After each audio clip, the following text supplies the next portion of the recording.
Salut EasyWear, salut les gars. Aujourd'hui on a fini le Arma Outcast EasyWear. Fini, pas totalement fini, puisqu'il a encore des choses à faire lui quand ça va revenir chez lui. On va commencer dans l'ordre. Le moteur, j'ai pu le refaire facilement, j'ai fait tout simplement des filetages. On était ici avec des vis de 2, j'ai passé du 2,5.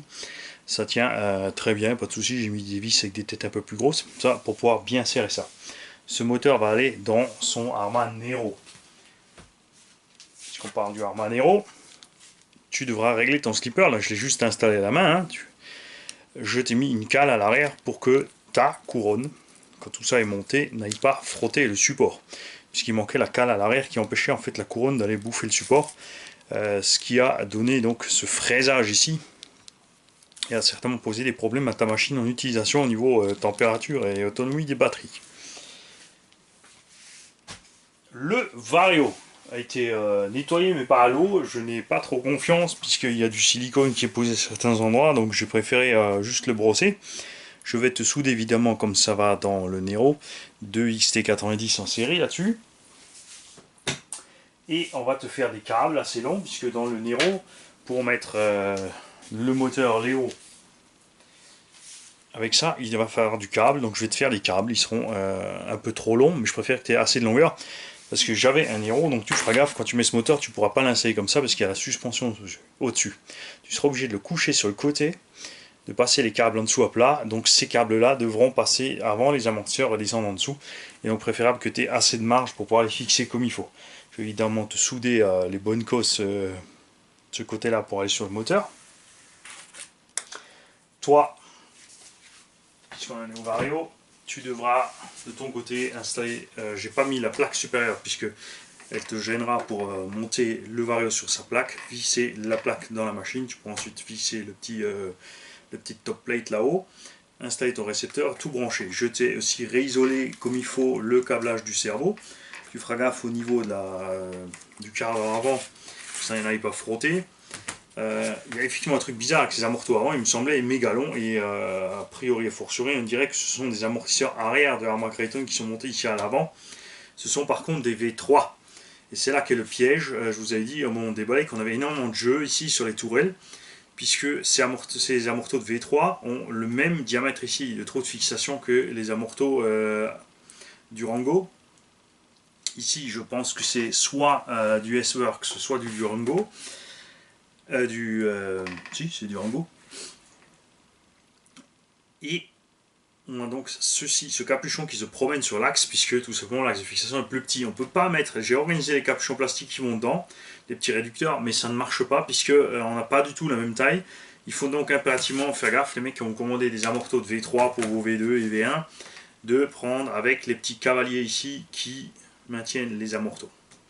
Ce véhicule n'a pas été restauré, refait à neuf, on l'a réparé, on l'a fait en sorte qu'il fonctionne comme il faut pour que EasyWear puisse s'éclater avec, puisque c'est son shrapnel, il n'y a pas besoin de gagner un concours de beauté ou d'être super impeccable pour aller sur l'étagère. Je t'ai changé les vis ici à l'avant. Moi j'utilise des vis M4 qui ont le filetage qui ne commence que au bout, par contre un peu plus long que celle d'origine, ce qui permet de serrer un peu plus fort et de réduire le jeu ici des triangles, puisque ça a tendance à se bouffer à ce niveau-là. Servo Starboxer, rien à signaler. Support moteur road racing, rien à signaler.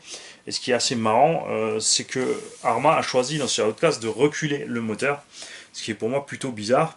Un entraxe aussi court et en plus le poids à l'arrière, c'est vraiment bizarre. Bon, ça c'est encore un V2, donc c'est là que ce serait intéressant d'avoir un V3 ou quelqu'un d'entre vous a un V3 pour me dire si les masses ont été effectivement avancées, puisque c'est le cas dans le Typhon.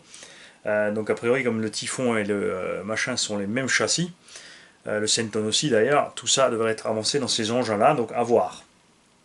Huile centrale on a mis de la 300 000, avant-air je t'ai mis de la 20 000, puisque si on est un peu plus raide à l'avant, sur un engin aussi court, il vaut mieux rester un peu souple l'avant et l'arrière pour qu'il soit plus joueur.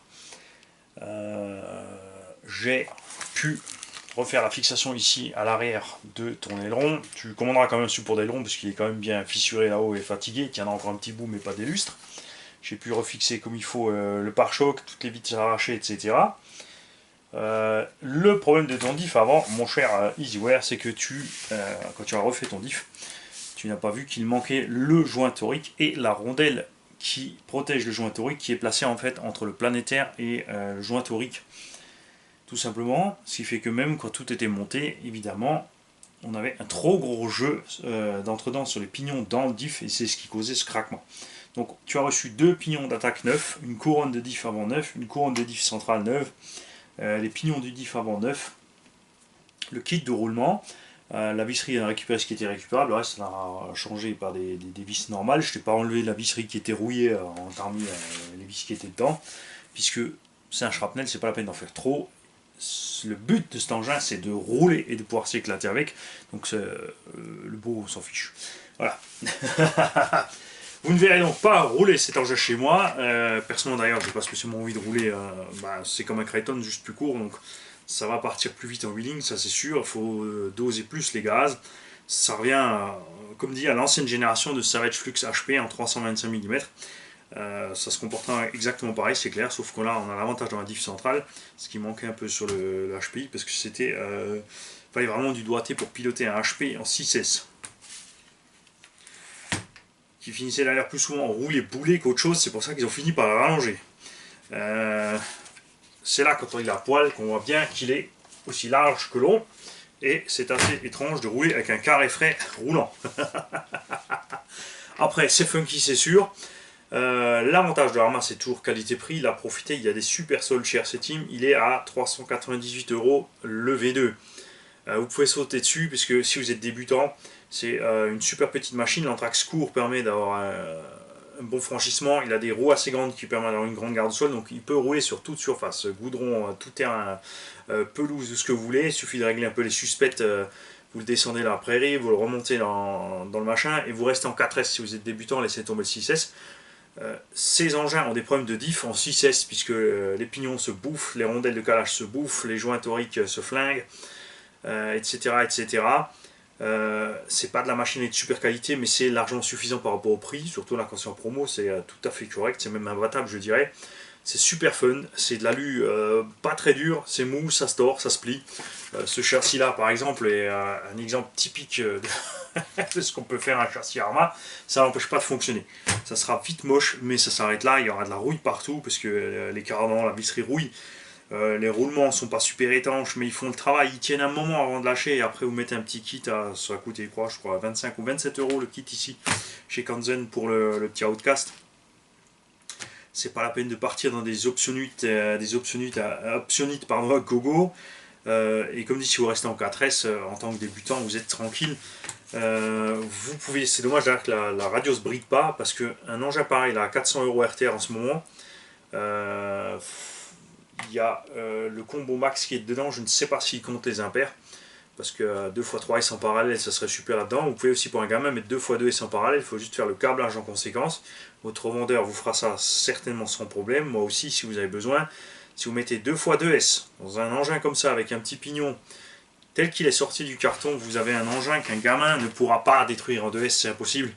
Même si par fond la caisse, maintenant si vous mettez le petit pare-choc qui est quand même devant, fond la caisse en 2S pour un petit gamin de 5-6 ans qui débute, c'est génial, c'est entièrement, on peut progresser après en 4, etc.